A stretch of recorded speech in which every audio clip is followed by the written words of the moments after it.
छत्तीसगढ़ के बीजापुर में नक्सलवाद के खिलाफ सुरक्षा बलों की बड़ी कामयाबी हासिल हुई है। झारखंड में सक्रिय 8 हार्डकोर माओवादी कैडरों ने बीजापुर पुलिस के सामने आत्मसमर्पण कर दिया है। इन सभी नक्सलियों पर कुल 49 लाख रुपए का इनाम घोषित था। आत्मसमर्पण बीजापुर पुलिस, झारखंड पुलिस और सीआरपीएफ के संयुक्त प्रयास से हुआ। अधिकारियों के अनुसार छत्तीसगढ़ सरकार की आत्मसमर्पण और पुनर्वास नीति सुरक्षा बलों को लगातार दबाव, संगठन की कमजोर होती स्थिति और विकास कार्यों से प्रभावित होकर इन माओवादियों ने हिंसा का रास्ता छोड़ मुख्यधारा में लौटने का फैसला किया। अधिकारियों ने इसे नक्सल संगठन के लिए बड़ा झटका बताया है। आत्मसमर्पण करने वाले सभी कैडरों को सरकार की पुनर्वास नीति के तहत ही सहायता, पुनर्वास की सुविधा उपलब्ध कराई जाएगी।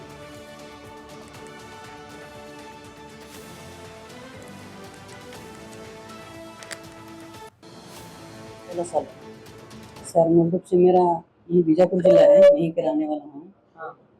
तो उस समय मैंने हर घर से, हर गांव से लोगों को बताया जाता था, मैंने बोला जाता था सब घर घर से जाना है।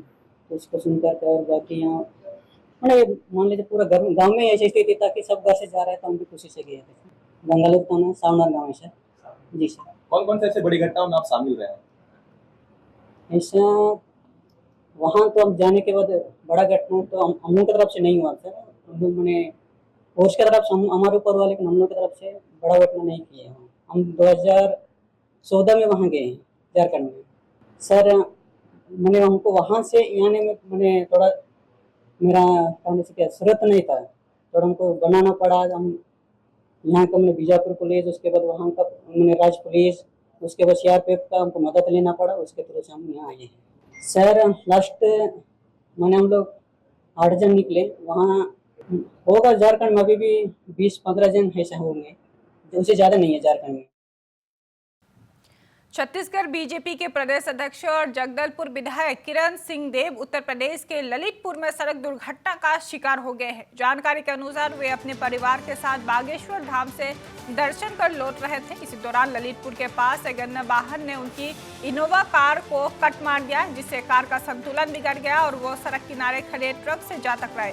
टक्कर इतनी भीषण थी कि कार का अगला हिस्सा बुरी तरह क्षतिग्रस्त हो गया। हादसे के तुरंत बाद ही स्थानीय लोगों और प्रशासन की मदद से किरण सिंह देव को झांसी मेडिकल कॉलेज में भर्ती कराया गया है, जहां उनका इलाज जारी है। घटना की जानकारी मिलने पर ही मुख्यमंत्री विष्णुदेव साय ने दुख व्यक्त करते हुए उनकी शीघ्र स्वस्थ होने की कामना की है।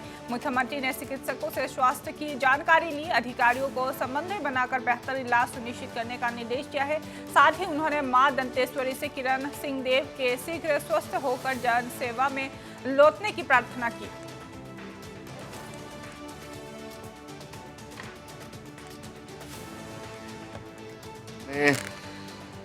प्रदेश अध्यक्ष जी का यूपी के अंदर ललितपुर में सड़क दुर्घटना हो गई है।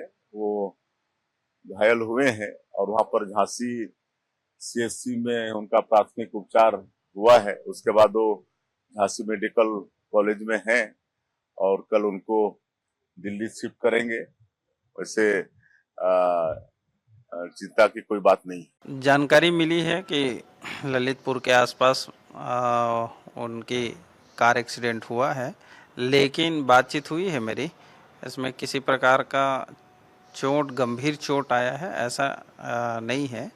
और उनको संपूर्ण चेकअप के लिए झांसी लेके गए हैं मेडिकल कॉलेज, और वहाँ होने के बाद संभवतः उनको कल परसों जैसे बातचीत करके वापस लाएंगे।